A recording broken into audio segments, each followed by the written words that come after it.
بسم الله الرحمن الرحیم. السلام علیکم ورحمة الله وبرکاته. نن به د هدایت النحو درس نمبر 15 شروع کو.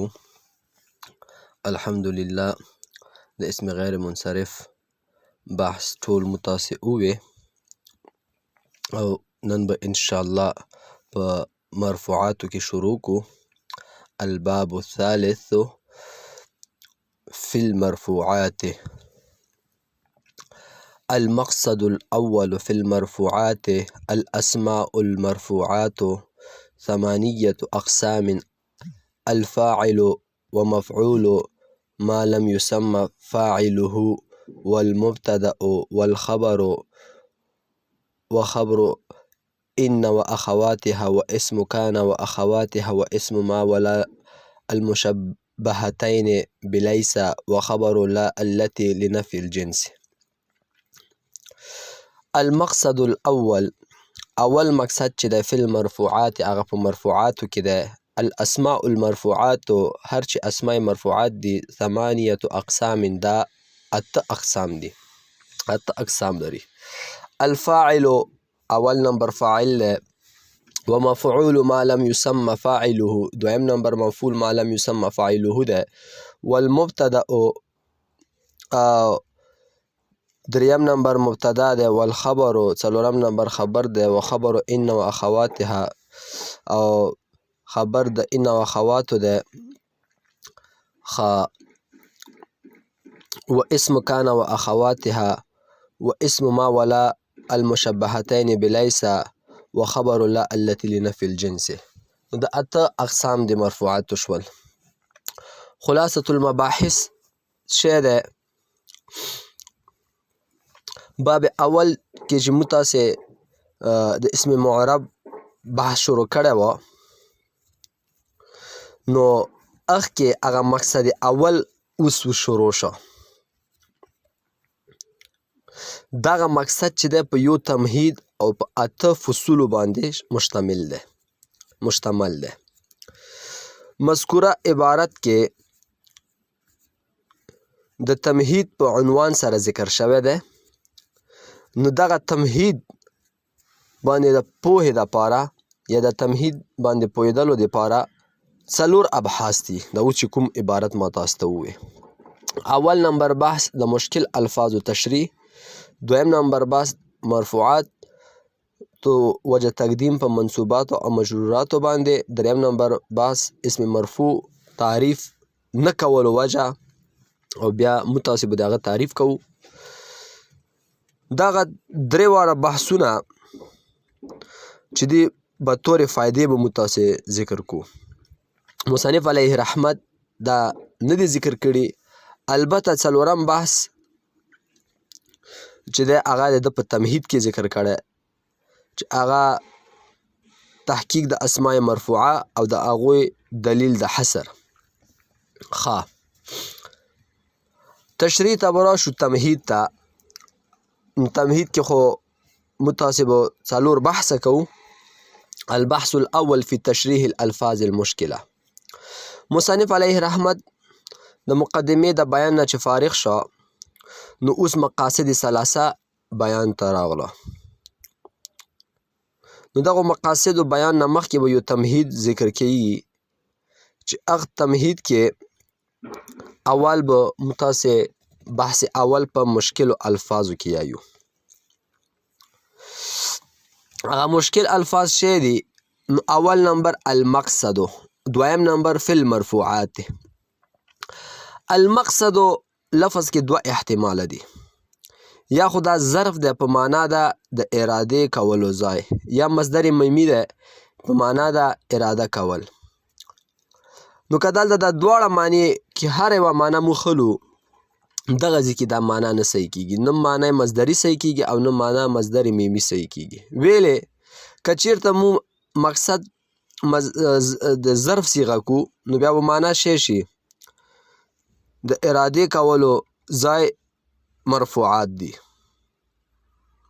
صحیح شو.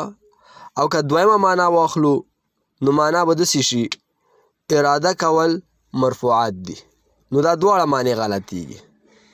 نو جواب به دا وکړو چې مقصد برابره خبره ده که د ظرف صیغه شي او که مصدر میمی شي دلته خپله حقیقي معنا کې نه دی مستعمل بلکې د اسم مفعول په معنا کې استعمال شوی دی چې هغه مقصود دی المقصد الاول څنګه به یایې المقصود الاول صحیح شو خو تاسو دلیل شی ده چې دا مقصود په معنی کې استعمال شوی ځکه چې موږ دا یوه ضابطه ده چې کله مصدر میمی یا ظرف مکان یا زمان په خپله حقیقي معنا کې استعمال صحیح کیږي نه یعنی امکان نه لري چې دغه مصدر میمی یا ظرف مکان یا زمان په خپله حقیقي معنا کې استعمال شي نو بیا مو مجبور یو چې دا به فاعل یا مفعول په معنی کې به تبدیلوو نو دلته مو د اسم مفعول په معنی ته واړوله نو مقصد نشه جوړ شو مقصود جوړ شو نو اول مقصود په مرفوعاتو په بیان کې ده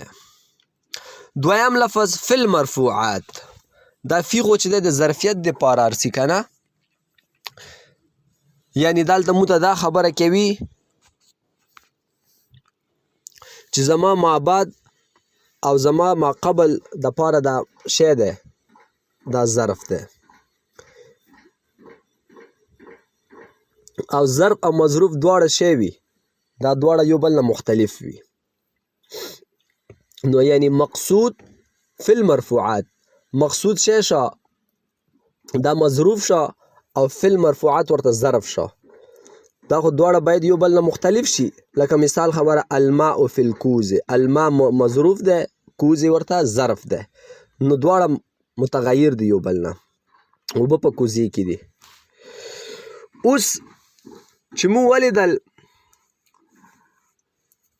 المقصد یو مختلف سیز ده او مرفوعات مختلف سیز ده خو چې دا مو سوچ پکې وکړه دا دواړه مختلف سیزونه نو ځکه چې مقصد په مرفوعاتو کې یعنی مقصود شی دی موږ ته مرفوعات دي مقصود نه مراد مرفوعات دي او مرفوعات نه خاصه مرفوعات مراد دي نو دا خو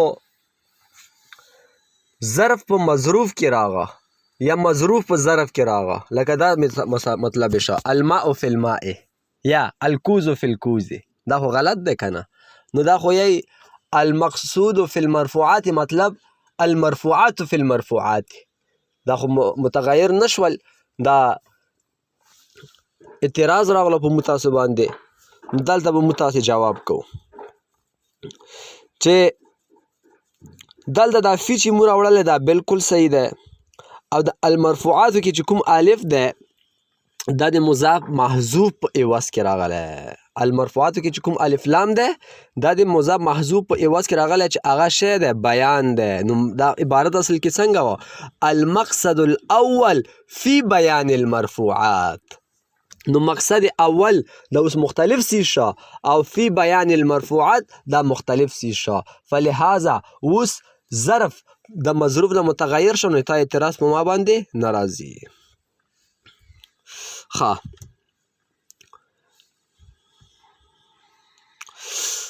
باقی خبره ده چې المرفوعات دا د مرفوع جمع ده د مرفوعتون جمع نه ده او په دغه باندې هم یو مشهور سوال کیږي چې مرفوعات چې دا د مرفوع جمع ده نو مرفوع خو مذکر ده د مذکر جمع خو چې ده مرفوعات نه راځي کنه لکه مسلم جمع مسلمون راځي کنه ټیک شه نو پکار خو دلته دا وه چې مرفوعات جمع نه راغلی مرفوعات خو د مرفوعتون جمع ارسي او ته خپله یې چې مرفوعات دا د مرفوع جمع ده نو دلته هم اعتراض وشه نو دلته مو جواب دا کوو چې المرفوعات دا د المرفوع جمع ده او ته چې دا اعتراض کوي چې د مرفوع جمع خو مرفوعات نه راځي نو زه به تا ته دا جواب دیر کم چې هغه اسم مذکر چې لا یعقلو وي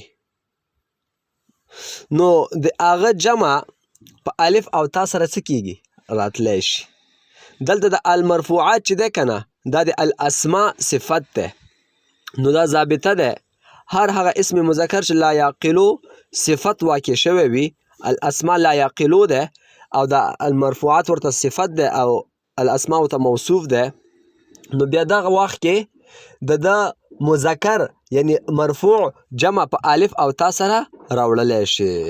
نو لهذا تا اعتراض په ما باندې اوس نه راځي. البحث الثاني في بيان وجه تقديم المرفوعات على المنصوبات والمجرورات. تا مرفوعات په منصوبات او مجرورات باندې ویلې مقدم کړل، دغه به مو تاسو اوس شروع کو. نو مصنف علیه رحمت په مقاصد ثلاثه کې مرفوعات لا په منصوبات او مجرورات باندې تقدیم ورکړی دی. اوله وجه خو دا ده چې مرفوعات اصلي دي او منصوبات او مجرورات دا چې دي فرع دي، او اصل طبعا په فرع باندې مقدم وي، نو وضعا دې هم باید څه شي مقدم شي. نو دلته مو په وضع کې هم څه کړل مقدم کړل. څه مطلب چې دا اصل دی مرفوعات؟ مطلب دا چې مرفوعات په کلام کې عمده واقع کیږي، یعنی د دوی حیثیت ډیر ښه وي په خلاف د منصوباتو سره، ځکه منصوبات چې دا په کلام کې فضله وي. اوس بیا تا ذهن ته سوال راځي چې دا په کلام کې څنګه عمده واقع کیږي؟ د عمده واقع کېدو څه مطلب دی؟ هغه دا چې دا په کلام کې یا مسند وي یا مسند الیه واقع کیږي مرفوعات. ځکه چې مرفوعات کله فاعل په شکل کې وي، کله د مبتدا په شکل کې وي، او دا فاعل او مبتدا دواړه مسند الیه وي په خلاف د منصوباتو سره. دویمه وجه چې مرفوعات مو ویلې مقدم کړل، دویمه وجه دا ده چې مرفوعات په نسبت د منصوباتو سره لږ دي، ځکه منصوبات ډیر دي او مرفوعات لږ دي. او کلیل چې ده د اختصار د حصول د وجې نه مو څه کړل؟ مصنف علیه رحمت مقدم کړل، نو دغه وجې نه مرفوعات مقدم کړل. دریمه وجه دا ده چې مرفوعات اعلی دي او منصوبات ادنا دي، نو اعلی په ادنا باندې مقدم وي، نو دغه وجې نه مرفوعاتو لره تقدیم حاصل شو په چا باندې؟ په منصوباتو باندې. خطب بیا یې چې دا اعلی څنګه دي مرفوعات او منصوبات څنګه ادنا دي؟ مرفوعات په کلام کې مقصود وي په خلاف د منصوباتو سره، ځکه منصوبات چې وي دا په کلام کې د تزین او تحسین دپاره راوړلی شي، او مرفوعات چې دي دا په کلام کې د تزیین او تحسین دپاره نه بلکې د مقصود دپاره راوړی شي. نو کوم شی چې مقصود وي هغه اعلی وي، او کوم شی چې تزین او تحسین دپاره راځي هغه اعلی نه وي بلکې ادنا وي. البحث الثالث في وجه عدم ذکر تعریف الاسم المرفوع والتعریفی. مصنف علیه رحمت د مرفوعاتو تعریف ذکر نه کا، ډایرکټ اقسامو ته شروع وکړه چې مرفوعاتو اته قسمه دي. نو دلته مشهور اعتراض راځي په متاسې باندې، چې هغه اعتراض کې دا خبره ده چې یوه ضابطه ده چې د یو څیز تعریف نه مخکې که چېرته څوک تقسیم شروع کړي، دا تقسیم د مجهول ده، او تقسیم د مجهول چې وشي دا فایده نه لري، ځکه هغه باندې خلک پوه نه دي او تا ورته تقسیمات شروع کړل. آیا چې زه په دا سیس نه پېژنم، ته راته نور اقسام یې راته بیانوې، اقسامو باندې به زه خاورې پوه شم. نو مصنف علیه رحمت هم د اسم مرفوع تعریف کولو نه بغیر د اسم مرفوع اقسام مو ته ذکر کړي دي. نو دا داسې شوه چې د یو مجهول څیز تقسیم شوی دی، گویا کې دا ناجایز ده. نو دغه جواب کړی دی، جواب خو خیر کتاب کې نشته، شروحاتو دا جواب ته کړی دی چې تعریف په دوه قسمه دی، یو تعریف بوجه ما او بل نوم یې دی یعنی تعریف الجمله، او بل تعریف هغه تعریف چې په جنس او په فصولو سره څه وي مشتمل وي، یعنی د جنس او د فصولو نه مرکب وي. نو د تعریف دوه قسمه دي، تعریف بوجه ما یا تعریف الجمله. تعریف بوجه ما یا تعریف الجمله چاته یی چې د یو څیز نوم څنګه ته واورې تا ذهن ته د هغه باره کې څه نه څه معلومات څه شي حاصل شي. او تعریف هغه تعریف چې د جنس او د فصولو نه مرکب وي چې دا یو څیز نوم ته واورې پوره خو تا ذهن ته را نشي، بلکې چې کله د هغه پوره تعریف وشي، جنس فصول پکې واضح شي، بیا ته په پوه شي. نو دلته مصنف علیه رحمت چې دی تعریف بوجه ما باندې اکتفا کړې ده چې مرفوعات بس د مرفوعات ذکر کړل، سړي ذهن ته څه نه څه معلومات حاصل شول، نو دا تعریف بوجه ما وشه. فلهذا چې تعریف بوجه ما وشه، اوس تعریف بوجهه چې کله وشي، نو بیا چې دا کوم تقسیم د کړی دی هغه تقسیم د مجهول څیز ونه شه، تقسیم دا معروف سیز وشه فلهذا تا اعتراض په ما باندې نه راځي کنه چې اسماء مرفوعات څنګه د وویلې نو تعریب وجه ما متحاصل شه نو اوس تعریف تقسیم د مجهول سیز لازم رانغله ها اسم مرفوع تعریف شه ده اسم مرفوع هر هغه اسم ده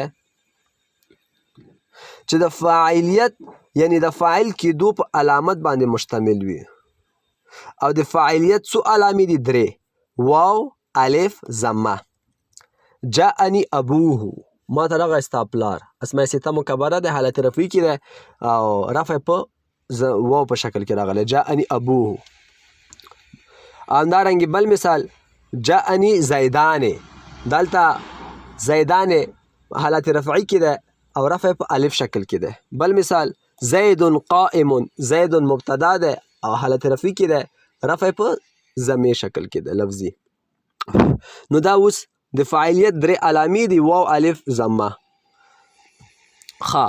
الباس رابع في تحقیق الاسماء المرفوعه مع الدلیل الحصر نو په دغه عبارت کې به مصنف علیه رحمت اسماء مرفوعه او تحقیق بیان کی او د په ضمن کې متاسطه ان شاء الله دغه اقسام د دلیل حصر سره به ذکر کو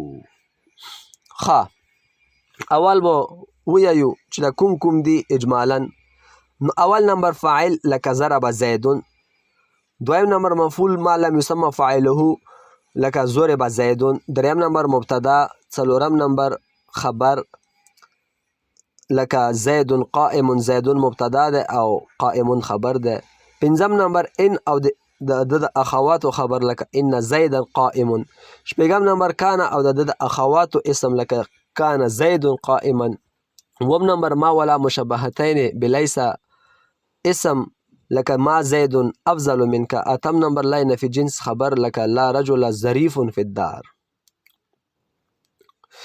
خوز به دلیل حصر ترا شو دا دلیل حصر اگر چې کتاب کې نشته خو خیر زه به تاسو ته بیان کمې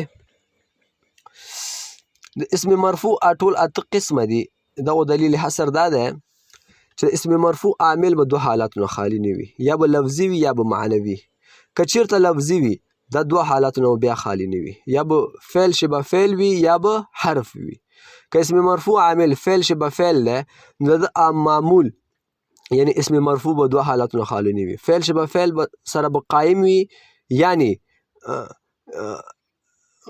یا به فعل شبه فعل سره به قایم وي یا به دا فعل شبه فعل په ده باندې څه شوی وي واقع شوی وي که چیرته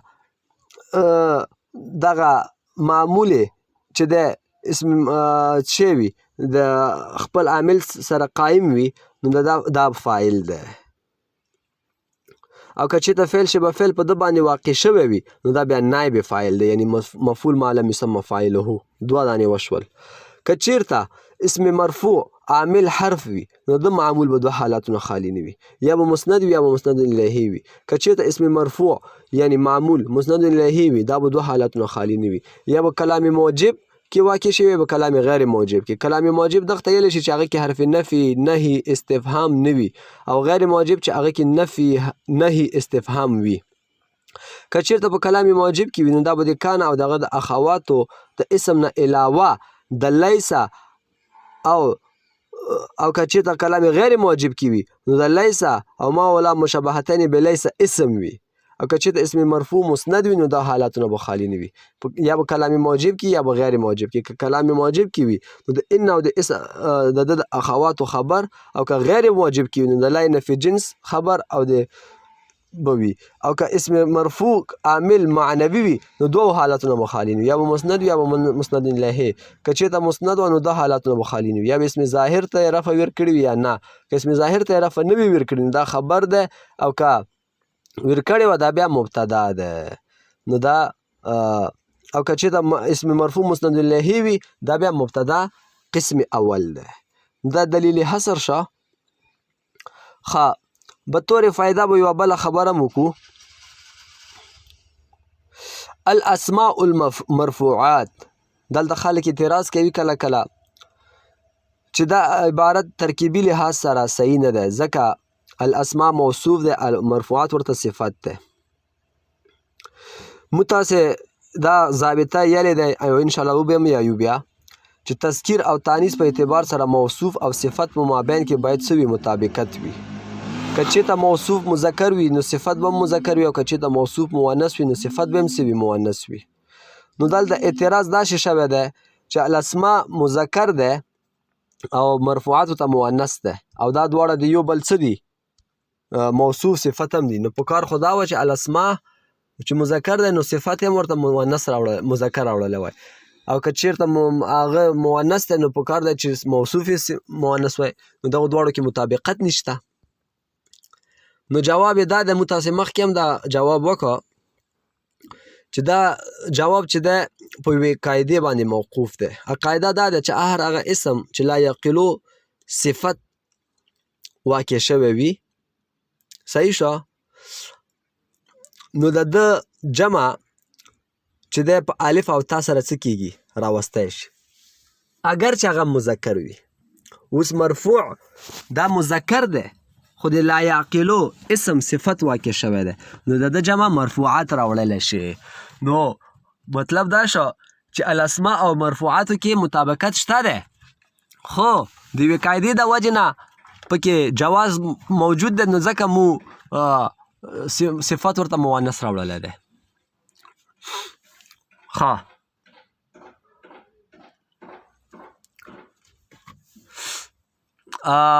یوه بله قاعده به هم تاسو ته ذکر کړم انشاءالله، همدغه سره تعلق لري. هر هغه اسم چې غیر عاقل وي د هغه جمع چې دی د اسم غیر عاقل جمع حکم چې دی د واحد مؤنثه کې وي. نو د ده صفت واحد مؤنثه او جمع مؤنث سره راوړلی شي، لکه الایام الخالیات. اوس الایام دا د الخالیات دا د خالیتون جمع دی. الجبال الراسخات، راسخات دا د راسختون جمع دی. نو دا عبارت هم صحیح دی ځکه مرفوعات دا د چا جمع دی؟ دا د مرفوع جمع دی. نو موږ تاسې قاعده وویلې چې هر هغه اسم چې غیر عاقل وي د هغه جمع حکم د واحد مؤنثه په حکم کې وي. نو دلته مرفوعات دا د مرفوعتون په حکم کې ده، فلهذا الاسماء مرفوعات دا چې دا داسې دی لکه دغې قاعدې موافق برابر ده. نو نن دپاره همدا درس بس ده، وما علینا الا البلاغ.